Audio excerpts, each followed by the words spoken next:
नमस्कार, एक बार फिर से आप सभी का बहुत-बहुत स्वागत है हमारे यूट्यूब चैनल पे। आज फिर से मैं आप सभी के लिए class 12th home science chapter 6 है ये और इम्पोर्टेंट है क्योंकि इस बार के एग्जाम के लिए आपके लिए काफ़ी महत्वपूर्ण होने वाला है और चैप्टर का नाम है प्रारंभिक बाल्यावस्था, देखभाल और शिक्षा। सबसे पहले पढ़ाने से पहले और कुछ बताने से पहले मैं आप सभी को बता दूँ कि इस चैप्टर में आपको बाल्यावस्था का मतलब कि जब शिशु का जन्म होता है और जन्म के शुरुआती समय में कैसे बच्चे का देखभाल करना है, कैसे रख-रखाव करना है, कैसे उनको शिक्षा प्रदान करना है, किस प्रकार से उनको पोषण युक्त भोजन खिलाना है, किस प्रकार के कपड़े उनके लिए कंफर्टेबल होंगे, कैसे उनको पहनाना है, ये सारी चीज़ों का ब्यौरा आपको इस चैप्टर में मिलेगा। हालाँकि ये चैप्टर काफ़ी छोटा है, लेकिन जैसा कि आप सभी को पता है कि पिछले साल के बोर्ड के एग्जाम में लगभग-लगभग 11 नंबर का प्रश्न पूछा गया था। सारे बच्चे हैरान हो गए थे यही सोच के। कई बच्चों ने इसे इग्नोर किया था कि छठा चैप्टर छोटा है, तो शायद कुछ नहीं पूछा जाएगा। लेकिन जब इससे 11-12 नंबर का क्वेश्चन पूछा गया तो सारे बच्चे हैरान हो गए थे।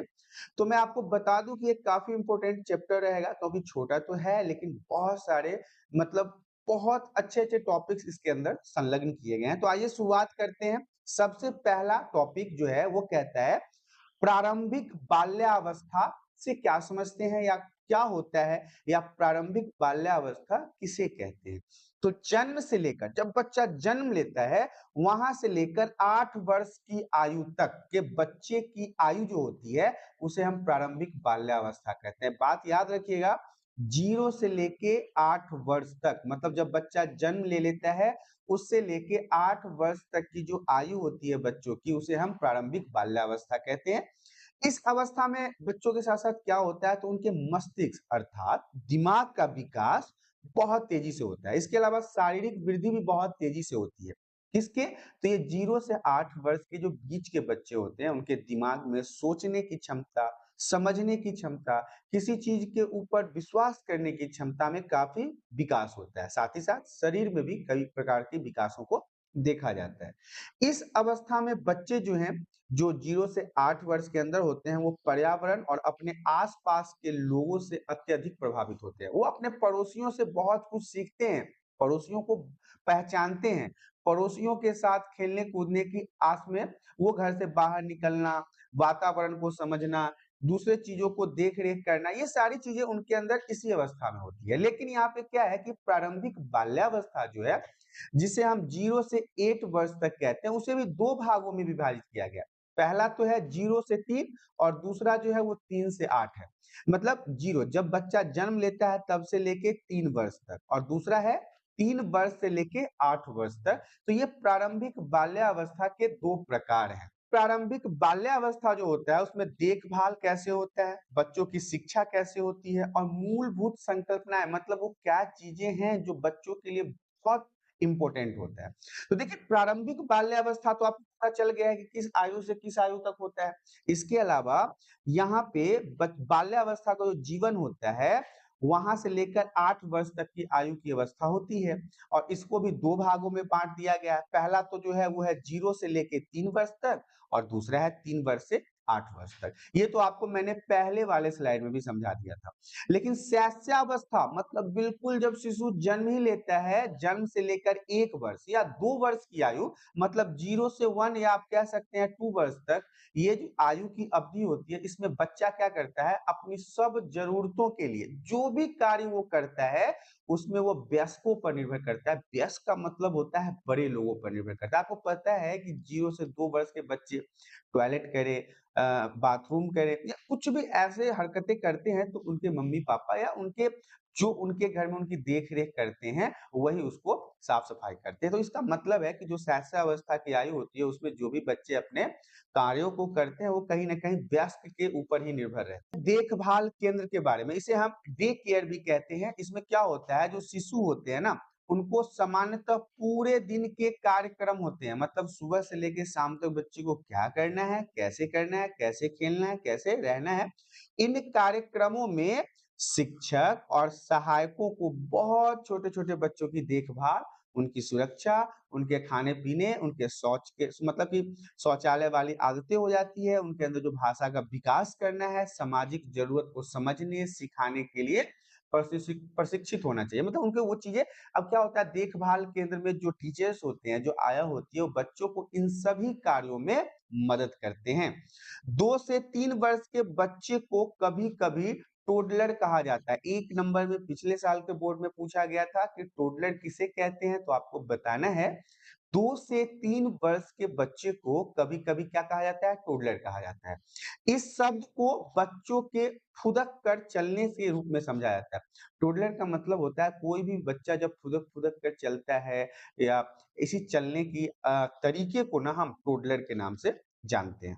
विद्यालय पूर्व बच्चा नाम इसलिए दिया गया है, विद्यालय पूर्व का क्या मतलब होता है? ऐसे बच्चे जो अभी तक स्कूल नहीं जा रहे हैं, स्कूल नहीं जाना शुरू किए हैं, उनको हम विद्यालय पूर्व बच्चा के नाम से जानते हैं, क्योंकि वह बच्चा अब किसी ऐसे परिवेश में रहने के लिए तैयार होता है, जो परिवार से बाहर का होता है। मतलब अब जब तक बच्चा स्कूल नहीं गया है, तब तक क्या होता है, उसे घर की आदत होती है, घर में मम्मी के साथ खेलना, पापा के साथ खेलना, चाचा, दादी, दादा, फूफा, फूआ, इन सभी के साथ वो खेलता है। लेकिन ये परिवार का परिवेश हो गया ना, वातावरण अब चेंज होने वाला है क्योंकि अब वो स्कूल जाएगा तो वहाँ पे तो मम्मी-पापा मिलेंगे नहीं, वहाँ पे दादा-दादी मिलेंगे नहीं, वहाँ पे उन्हें टीचर मिलेगा। तो ये एक परिवार के वातावरण से थोड़ा-सा अलग हो जाता है। छोटे बच्चे के लिए विद्यालय अक्सर मॉन्टेसरी स्कूल कहलाते हैं। देखिए हमारे यहाँ भी ऐसा सीन होता है कि कई सारे स्कूल होते हैं जिसे हम मॉन्टेसरी स्कूल कहते हैं। आपको अगर पूछा जाए कि मॉन्टेसरी स्कूल से आप क्या समझते हैं? तो आप बताएँगे छोटे बच्चे जो अभी तक विद्यालय जाना शुरू नहीं किए हैं और ऐसे बच्चों के लिए अगर कोई स्कूल है, तो उसे हम मॉन्टेसरी स्कूल कहते हैं और इसे आप दूसरे शब्दों में प्ले स्कूल के रूप में जान सकते हैं। आप सभी ने प्ले स्कूल के बारे में तो ज़रूर सुना होगा। वहाँ पे क्या होता है, नाम ही है प्ले स्कूल मतलब जहाँ पे बच्चों को खिलाया कूदाया जाता हो, उन्हें खेलने-कूदने के साथ ही कुछ अच्छी बातों की आदतें भी डाली जाती है। तो यहाँ पे मोंटेसरी स्कूल ऐसे विद्यालय हैं जो प्रारंभिक बाल्यावस्था शिक्षा के उन सिद्धांतों पर आधारित है जो शिक्षाविद मौर्य मोंटेसरी द्वारा बनाया गया था। देखिए मोंटेसरी स्कूल किसी विद्यालय का ऐसे ही नाम नहीं पड़ा, एक नाम था मौर्य मोंटेसरी। उन्होंने छोटे बच्चों के लिए कई प्रकार के नियमें बनाई है कि कैसे बच्चों को खेलने के लिए छोड़ना चाहिए, कैसे उन्हें पढ़ने के लिए छोड़ना चाहिए, कैसे उन्हें पी और पू की आदत डालनी चाहिए। इसके अलावा बहुत सारी गुड हैबिट हैं जो बच्चों में मोंटेसरी स्कूल में डाली जाती है। तो ये सारी चीज़ें जो हैं ये इन्हीं सिद्धांतों के ऊपर आधारित होता है और इसे बनाया था मौर्य मोंटेसरी के द्वारा। तो देखिए विकास मनोवैज्ञानिक पियाजे ने भी अब देखिए पियाजे भी एक साइंटिस्ट का नाम है। इन्होंने अपने जीवन में पूरा जीवन इसी को समझने और समझाने में गुजार दिया कि छोटे बच्चे की दुनिया को समझने के तरीके भिन्न होते हैं। मतलब जो छोटे बच्चे हैं, वो दुनिया को जिस तरह से तरीके से समझते हैं, वो एक अलग एनवायरनमेंट होता है, अलग वातावरण होता है और छोटे बच्चे दुनिया को अलग तरीके से समझते हैं। ज़रूरी नहीं है कि जैसे वयस्क समझ रहे हैं, देख रहे हैं, बातों को गौर कर रहे हैं, वैसे छोटे बच्चे भी समझे। उनका जो सोचने का तरीका होता है, उनका जो समझने का तरीका होता है, वो औरों की अपेक्षा भिन्न होता है। उद्देश्य के बारे में जान लेते हैं। तो देखिए पहला तो पॉइंट हमारा कहता है कि प्रारंभिक बाल्यावस्था देखभाल और शिक्षा के मौलिक सिद्धांत ज़रूरी होते हैं क्योंकि बच्चों के अंदर क्या चाहिए? जब बच्चे शुरुआत में होते हैं तो उनके प्रारंभिक बाल्यावस्था में देखभाल की बहुत ज़रूरी होती है क्योंकि वो अपने लगभग सभी कार्यों को करने के लिए वयस्क लोगों पर आधारित होते हैं, निर्भर होते हैं, वो खुद से अपने सारे कार्यों को नहीं कर सकते और इसी आयु में उन्हें शिक्षा की भी ज़रूरत होती है और मौलिक सिद्धांत की भी ज़रूरत होती है। बच्चों की आरंभिक देखभाल बहुत ज़रूरी है, ये आपको इसके उद्देश्य में लिखने हैं। क्योंकि यदि शुरुआत से ही इनके लिए शिक्षा की जो मूलभूत संकल्पनाएँ हैं या फिर इनका देखभाल है या फिर और भी सारी चीज़ें हैं, उसमें ये सारी चीज़ें बहुत इम्पोर्टेंट रोल अदा करती है। बच्चे कैसे खेलते हैं, कैसे किसी चीज़ को सीखते हैं, ये इसका उद्देश्य है। मतलब इन्हीं सब कारणों से उन्हें मोंटेसरी स्कूल में डाला जाता है। जीविका के लिए आवश्यक जानकारी और कौशलों को समझना, स्किल्स को डेवलप करना, अपने जीवन को बेहतर बनाने के लिए अलग-अलग चीज़ों को समझना, ये सारी चीज़ें इसके अंदर उद्देश्य में आते हैं। अगला स्लाइड हमारा कहता है प्रारंभिक बाल्यावस्था देखभाल और शिक्षा का महत्व। देखिए इसमें क्या है कि जो नन्हे शिशु हैं मतलब जो बहुत छोटे बच्चे हैं वो बहुत छोटी उम्र में ही सीखना शुरू कर देते हैं। चाहे बच्चा कितना भी छोटा हो 3-4 महीने के बाद वो चीजों को समझना शुरू कर देता है, अपनी मम्मी को पहचानना शुरू कर देता है, अपने आसपास के खिलौनों को पहचानना शुरू कर देता है। छोटे बच्चे को अपने परिवार के सदस्यों से लगाव होने लगता है क्योंकि आपने गौर किया होगा जिन चीजों को आप बार-बार देखते हो, जिन चीजों को आप बार-बार यूज़ करते हो, जिन चीजों के साथ आप बार-बार रहते हो, उन चीजों से आपको लगाव हो जाता है। किसी शिशु के व्यवहार में पहचान की यह क्षमता तब अभिव्यक्त होती है जब लगभग-लगभग 8 से 12 महीने की आयु में वो बच्चा आ जाता है। 8 से 12 महीने के बच्चों में ये आपको देखने को मिलेगा कि उसकी मम्मा जैसे ही उससे दूर होती है, वो रोना शुरू हो जाता है और किसी अनजान व्यक्ति को देखकर भयभीत होने लगता है, डरने लगता है। छोटा बच्चा परिवार के अन्य सदस्यों और उन लोगों को भी पहचानने लगता है, जिनसे वह नियमित रूप से मिलता है। ये मैं नहीं कह रहा कि वो सिर्फ मम्मी को ही पहचानता है, वो सिर्फ पापा को ही पहचानता है। उससे जो रोज मिलते हैं, जो रेगुलर बेस पे उससे मिलते हैं, दादा हो गई, दादी हो गई, कोई पड़ोसी हो गया, हमारे घर का पेट कुत्ता ही क्यों ना हो, अगर उससे वो रोज देखता है, रोज मिलता है, रोज खेलता है, तो उसका लगाव उससे भी हो जाता है, वो उसको भी पहचानने लगता है। बच्चा अपनी माँ से सबसे अधिक लगाव रखता है, सबसे ज्यादा कोई भी बच्चा का लगाव उसकी अपनी माँ से होता है क्योंकि वही ज्यादातर उसकी देखभाल करती है, उसके लिए खाना बनाना, कपड़े बदलना या और भी कोई भी काम हो ज्यादातर माँ ही करती है। तो जैसे ही माँ कमरे से बाहर जाएगी, बच्चा कई बार आपने देखा होगा कि रोना शुरू कर देता है, चिल्लाना शुरू कर देता है क्योंकि वो चाहता है कि उसका अक्सर समय उसकी माँ के पास ही बीत जाए। तो इस कारण से ही बच्चा रोने लगता है। 1 वर्ष तक की आयु का बच्चा अपनी माँ अथवा देखभाल करने वाले दूसरे व्यक्ति से अधिकतर समय चिपका ही रहता है। कहने का ये मतलब है यदि किसी बच्चे को उसकी माँ देखभाल कर रही है तो 1 साल की उम्र तक वो कोशिश करता है कि वो अपनी माँ के साथ ही रहे या फिर कोई ऐसा व्यक्ति जो उसका देखभाल कर रहा हो तो वो ये भी कोशिश करता है कि वो उसी के साथ चिपका रहे। कोशिश करता है कि हर जगह वो अपने मम्मी के पीछे-पीछे घूमे। शारीरिक विकास के कारण क्या होता है बच्चा तेजी से बढ़ता है। इस आयु में बच्चों का शारीरिक विकास बहुत तेजी से होता है जिसके कारण पहले वह धीरे-धीरे चलना सीखता है, फिर ठीक से चीज़ों को पकड़ना, उसको पकड़ के खड़ा होना, शरीर का संतुलन बनाना, फिर संतुलन बना के अपने पैरों पर चलना इत्यादि वो इस उम्र में सीख जाता है। अब हम आपको बताते हैं कि वैकल्पिक देख-रेख क्या है? तो देखिए माता अथवा माता-पिता की अनुपस्थिति में जब मम्मी-पापा नहीं रहते हैं तो बच्चों की जो मूल ज़रूरत होती है, जो उनके आवश्यकताओं के कार्य हैं या जो चीज़ें हैं, उसको पूरा करने के लिए उसकी देखभाल करना ही वैकल्पिक देख-रेख कहलाता है। इसे वीवीआई आप रख लीजिए, वेरी वेरी इंपॉर्टेंट रहेगा। वैकल्पिक देख-रेख भी जो है ना वो 2 प्रकार से होता है। ये भी वीवीआई रहेगा, ये भी आपको 1 नंबर में पूछा जा सकता है। तो बच्चों को वैकल्पिक देख-रेख की सुविधा घर में भी भाई-बहन तथा संबंधियों के साथ मिल सकता है। जैसे कि घर में मम्मी-पापा नहीं है, लेकिन इसके अलावा और भी बहुत सारे मेंबर होते हैं जो बच्चों को देख लेते हैं, कर देते हैं। और इसके अलावा घर के बाहर में से भी लोग आया को रखते हैं, जिनके द्वारा बच्चों के कार्यों को पूरा किया जाता है या फिर डे केयर वाले जगहों पे रखा जाता है, जहाँ पे बच्चों की सारी चीज़ों को पूरा किया जाता है। तो ये वैकल्पिक देख-रेख है और ये 2 प्रकार के होते हैं। अब हम बात कर लेते हैं ईसीसीई के मार्गदर्शी सिद्धांत। ये 5 नंबर में आपसे एग्जाम में पूछा जा सकता है। पूरे चैप्टर में एक यही ऐसा टॉपिक है जो आपसे एग्जाम में पूछा जा सकता है। तो देखिए ईसीसीई का फुल फॉर्म है नीति प्रारंभिक बाल्यावस्था देखभाल और शिक्षा। इंग्लिश में इसे कहते हैं early childhood care and education. ये फुल फॉर्म है इसका। तो इसका सिद्धांत क्या है, नियम क्या है? तो सीखने के आधार पर खेल हो, ऐसा खेल जो बच्चे जल्दी सीखते हो। शिक्षा के आधार पर कला हो, पेंट कर करके पढ़ाइए बच्चों को, एक नहीं लिखवाना है डायरेक्ट, ड्राइंग करवाइए एक का, एक जैसा कुछ आम का फल बना लीजिए या कुछ किसी भी चीज़ का फल बना के पढ़ाइए। बच्चों की विशिष्ट सोच विशेषताओं को मान्यता देना, जो बच्चे सोच रहे हैं, जिस चीज़ में वो काम करने की जिज्ञासु है, उस काम में उनको साथ देना चाहिए। विशेषज्ञ के बजाय अनुभव को प्रमुखता, जरूरी नहीं है कि हमेशा डॉक्टर ही या एक्सपर्ट ही कोई काम करेगा, जो बच्चे कर रहे हैं उनको उसी में छूट देना। दैनिक नित्य चर्चा में अच्छी जानकारी और चुनौतियों का अनुभव, उन्हें डेली कुछ अच्छी बातों का ज्ञान देना चाहिए। हिस्ट्री, ज्योग्राफी, हमारे इतिहास, हमारे संस्कृति, हमारे भारत देश के बारे में, तो ये सारी जानकारी बच्चों को अच्छा बनाता है। औपचारिक और अनौपचारिक दोनों प्रकार की परस्पर बातचीत होनी चाहिए ताकि बच्चे को ये सारी इंफॉर्मेशन पहले से पता हो और वो उन चीजों को समझ पाए।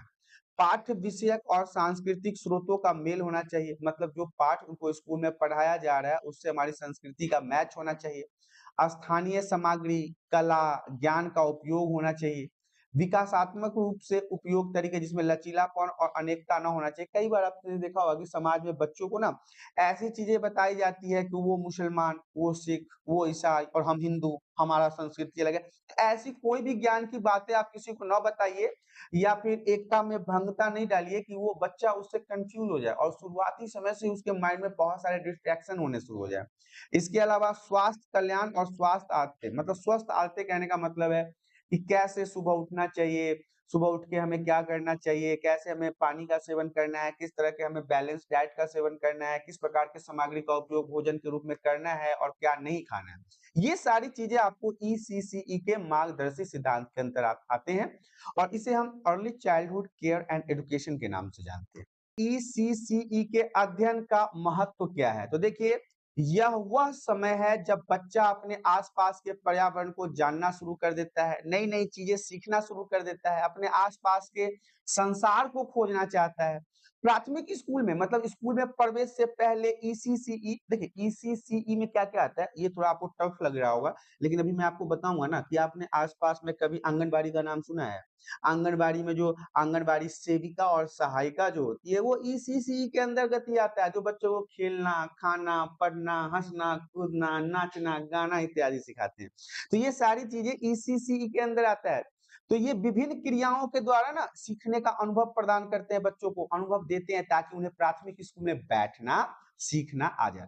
देखिए क्या होता है कि डायरेक्ट बच्चे को आप स्कूल में भेज दो तो वो बच्चा क्या करेगा, वो बच्चा को तो कुछ समझ में ही नहीं आएगा, लेकिन शुरुआत से उसको बैठने का, बुक निकालने का, टेबल कुर्सी पे बैठने का, खाने का, बोलने का, जाने का, इस तौर तरीके जो थोड़ा पता होता है तो वो आसानी से स्कूल में समिट जाते हैं, मतलब कि वो एडजस्ट कर जाते हैं। बच्चे की जिज्ञासा को पूरा करने के लिए उन्हें सही माहौल दिया जाता है। बच्चे सा देखिए क्या होता है, एक बच्चा जो है ना, वो दूसरे बच्चों के साथ बहुत जल्दी किसी चीज को सीखता है। कई बार आपने देखा होगा कि लोग कहते हैं कि मेरा बच्चा अकेले पढ़ लेगा, नहीं होता है ऐसा। जब तक आपके साथ में 10 बच्चे नहीं रहेंगे तो बच्चों के अंदर की वो इच्छा ही नहीं जग पाती है। इसीलिए कोशिश करना चाहिए कि बच्चों को एक उम्र के साथ बच्चों को खेलने के लिए छोड़ दें, पढ़ने के लिए छोड़ दें। इससे क्या होता है, बच्चों को अनुभव प्राप्त होता है। विद्यालय पूर्व, मतलब प्री स्कूल एजुकेशन, कई बार प्ले स्कूल, प्री स्कूल ये सारी चीजें आपने सुना होगा जिसमें बच्चों को शुरुआती दौर में ले जाते हैं। तो देखिए विद्यालय पूर्व जो है तो स्कूल है ना, यह एक ऐसा कार्यक्रम है जो बाल केंद्रित और अनौपचारिक होता है। इसमें बच्चे सीखने के लिए परिवेश परिवेश प्रदान किया जाता है, मतलब बच्चों को खेलने, कूदने, सीखने, हँसने, गाने, नाचने जैसा परिवेश दिया जाता है। और क्या होता है कि घर में सीखने के अच्छे परिवेश के लाभों का पूरक होता है। बच्चे को अगर घर में भी सिखाया जाए और ऐसे जगहों पे सिखाया तो बच्चे उसमें ज़्यादा जल्दी सीखते हैं। ऐसी स्थितियों में जहाँ घर के परिवेश में कोई कमी हो, कोई दिक्कत हो, वहाँ विद्यालय पूर्व केंद्र बच्चों की घर के बाहर वृद्धि में, विकास में सहायता का मुख्य भूमिका निभाता है। क्या होता है, कई बार घर में हमें गाना नहीं आता, हमें नाचना नहीं आता, हमें पोएम नहीं आता, हमें इंग्लिश नहीं आती, हमें सही से हिंदी भी नहीं आती। तो ऐसे में बच्चे जब स्कूल जाना शुरू कर देते हैं ना, तो वहाँ पे टीचर्स उनसे राइम्स सुनते हैं, पोएम सुनते हैं, गाना सिखाते हैं, डांस सिखाते हैं, खेलना सिखाते हैं, तो ये उनके लिए फायदा का काम करता है। प्रारंभिक बाल्यावस्था शिक्षा और देखभाल एक ऐसी गतिविधि है जो विभिन्न स्थितियों में बाल्यावस्था को लाभ पहुंचाने के साथ साथ इनके माता पिता और समाज की सहायता करने में भी लाभ पहुंचाता है, बच्चों के लिए काफी इंपॉर्टेंट होता है। अब हम बात कर लेते हैं विद्यालय पूर्व के मूल उद्देश्य, मतलब विद्यालय जो पूर्व होता है, वैसे बच्चे जो विद्यालय भी नहीं जा रहे हैं उनके मूल उद्देश्य क्या है? तो बच्चे का समग्र विकास, जिससे वो अपनी क्षमता पहचान सके। बच्चे का विकास होना जरूरी है, वृद्धि होना जरूरी है, डेवलपमेंट होना जरूरी है, और डेवलपमेंट भी कई प्रकार के होते हैं, सामाजिक हो जाएगा, मानसिक हो जाएगा, शारीरिक हो जाएगा। तो ये सारे डेवलपमेंट बच्चे के अंदर होना चाहिए क्योंकि ये काफी महत्वपूर्ण है। विद्यालय की तैयारी, अब विद्यालय की तैयारी का क्या मतलब है कि आप बैग टांग दिए, कपड़े पहना दिए, जूते पहना दिए, अब जाओ बच्चे, नहीं, ये तैयारी वो तैयारी नहीं है। ये तैयारी है कि विद्यालय जाने से पहले बच्चों को आपने जो प्री स्कूल में डाला है, प्ले स्कूल में डाला है, उसमें उसे बैठना सिखाया गया, खेलना सिखाया गया, खाना सिखाया गया, गाना सिखाया गया, नाचना सिखाया गया। ये तैयारी है वो, जब अब वो जाके स्कूल में खुद को एडजस्ट कर सकता है। महिलाएं और बच्चों के लिए सहायक सेवाएं प्रदान करना। तो ये तीनों पॉइंट आपके लिए महत्वपूर्ण है, जो आपको बच्चे जब स्कूल नहीं जाते हैं तो उससे पहले उनके जो मुख्य उद्देश्य होते हैं इसके बारे में था। जीविका के लिए तैयारी, तो देखिए 6 वर्ष से कम आयु के बच्चों की दुनिया और संबंधों को समझने की विशिष्ट तरीके होते हैं, अलग-अलग तरीके होते हैं। उनके विकासात्मक जरूरतें भिन्न होती है, अलग-अलग जरूरतें होती है। बच्चों को काम करने वाले वयस्क या प्रारंभिक बाल विकास और देखभाल के क्षेत्र में सुशिक्षित होना आवश्यक है, पढ़ा लिखा होना जरूरी है, उन्हें यह पता होना चाहिए कैसे इन बच्चों का विकास हो। दूसरा पॉइंट हमारा कहता है प्रारंभिक बाल्यावस्था जो होता है उसकी देखभाल में शिक्षा व्यावसायिक के बच्चों अपने कल्याण, जरूरतों और चुनौतियों की जानकारी का ज्ञान होना चाहिए। ये है कि देखिए अब यहाँ पे जो प्रारंभिक बाल्यावस्था देखभाल और ये जैसे चाहे शिक्षा व्यावसायिक बच्चे हो गए या फिर उनके कल्याण की बातें हो गई, उनके लिए जो चुनौती है इन सभी चीजों का जानकारी होना चाहिए, तभी एक जीविका के लिए वो तैयारी कर सकते हैं। जीविका कहने का मतलब होता है नौकरी। कई प्रकार के ऐसे नौकरी हैं टीचर्स के जो छोटे-छोटे बच्चों के लिए देखभाल का काम करती है। आया जो है वो छोटे-छोटे बच्चों के लिए देखभाल का काम करती है। अब आया को मैंने ले आया घर, उसे पता नहीं है बच्चों को खाना कैसे खिलाना है तो वो क्या आया का काम करेगी? तो उन्हें ये सारी चीजें पता होगी तभी वृद्धि और विकास का उन्हें अवसर प्रदान हो सकेगा। तीसरा पॉइंट हमारा कहता है विद्यालय पूर्व बच्चों की शारीरिक देखभाल जैसे कि सफाई हो गया, उनका खान-पान, शौच आदि की निगरानी करने की कम आवश्यकता होती है क्योंकि यह बच्चा बोलने और मल-मूत्र विसर्जन और स्वयं को खाने-पीने की क्षमता विकसित कर लेता है। देखिए इस उम्र में क्या होता है 6 वर्ष तक के आपको पता है बच्चे तो टपाटप कटोरी वगैरह में खाना खा लेते हैं। उन्हें पता है कि भूख लगेगा तो खाना माँगना है और उन्हें अगर बाथरूम जाना है, टॉयलेट जाना है तो वो भी वो बोलते हैं। तो इस उम्र में इन सभी चीज़ों का ध्यान तो नहीं, लेकिन इस उम्र में सफाई और उनको अच्छे तरीके से बैलेंस डाइट वगैरह की ज़रूरत होती है और इन सब चीज़ों पे उनका ध्यान देना ज़रूरी है। अब हम बात कर लेते हैं कुछ कौशल जो प्रारंभिक बाल्यावस्था के व्यवसाय में होने चाहिए। वृद्धि और विकास में उसकी रुचि होनी चाहिए। दूसरा पॉइंट हमारा कहता है छोटे बच्चों की आवश्यकताओं और क्षमताओं के बारे में इंफॉर्मेशन होना चाहिए उस व्यक्ति के पास कि क्या-क्या ज़रूरत की चीज़ें इनको चाहिए और इनकी क्षमता क्या है, कितना खा सकते हैं, कितना खेल सकते हैं। अगला पॉइंट है बच्चों से बातचीत करने की क्षमता और प्रेरणा देने के योग्य होने चाहिए। रचनात्मक और रोचक गतिविधियों के लिए कौशल होना चाहिए। किसी भी नए प्रकार का कहानी हो गया, खेल हो गया, कॉमेडी हो गया, कहानी सुनाना, खोजबीन करने जैसे कार्यों के लिए उत्साह बढ़ाना, ये सारी चीज़ें होनी चाहिए। बच्चों की शंकाओं के उत्तर देने की इच्छा और रुचि, अगर बच्चा कोई क्वेश्चन कर रहा है तो उसका जवाब उनको देना चाहिए। लंबे समय तक शारीरिक गतिविधियां और सक्रियता के लिए तत्पर रहना चाहिए। ये सारे कौशल अर्थात स्किल्स जो है वो बाल्यावस्था के व्यवसाय में होने चाहिए जो इस प्रकार के कार्यों में अपना संलिप्त रहते हैं, उन्हें ये सब चीजों की नॉलेज होनी चाहिए। कार्य क्षेत्र के बारे में तो सरकारी और गैर सरकारी बच्चों के लिए अभियान में उद्यमी रूप से अपना बाल देखभाल केंद्र होना चाहिए, नर्सरी स्कूल के शिक्षक होने चाहिए, शिशु केंद्र के देखभाल करता होना चाहिए, दिवस देखभाल केंद्र होना चाहिए, समेकित बाल विकास सेवाएं है। देखिए कार्य क्षेत्र कहने का मतलब है कि कार्य क्षेत्र एक ऐसा जगह है जहाँ पे बच्चों को सही तरीके से सुरक्षित, संरक्षित और उन्हें शिक्षा के बारे में बताया जाएगा। तो ये सारी चीजें, ये सारे पॉइंट जो है आपको जैसे सरकारी और गैर सरकारी बच्चों के लिए अभियान होना चाहिए। उनको बाल देखभाल केंद्र बनाना चाहिए जहाँ पे बच्चों का देखभाल हो। छोटे-छोटे बच्चों को पढ़ाने वाले शिक्षक होने चाहिए। शिशु केंद्र जहाँ पे बच्चों का सही देख-रेख हो जाए, वह ऐसा जगह होना चाहिए और समेकित बाल विकास सेवाएँ जो इसी सब को पूरा करती है, जिसमें आंगनबाड़ी वगैरह सब आती है। तो ये सारी चीज़ें इसके कार्य क्षेत्र के अंतर्गत आती है। चैप्टर 6 जिसका नाम था प्रारंभिक बाल्यावस्था, देखभाल और शिक्षा यहाँ पे समाप्त हो गया। ये नोट्स हिंदी में था और नए सिलेबस के अनुसार बनाया गया। तो आशा करता हूँ कि आज के वीडियो में दी गई जानकारी आप सभी को पसंद आया होगा। यदि जानकारी पसंद आया तो वीडियो को लाइक और चैनल को सब्सक्राइब कर लें ताकि इसी प्रकार का एजुकेशनल वीडियो आपको हमेशा प्राप्त होता रहे। आज के लिए इतना ही, धन्यवाद।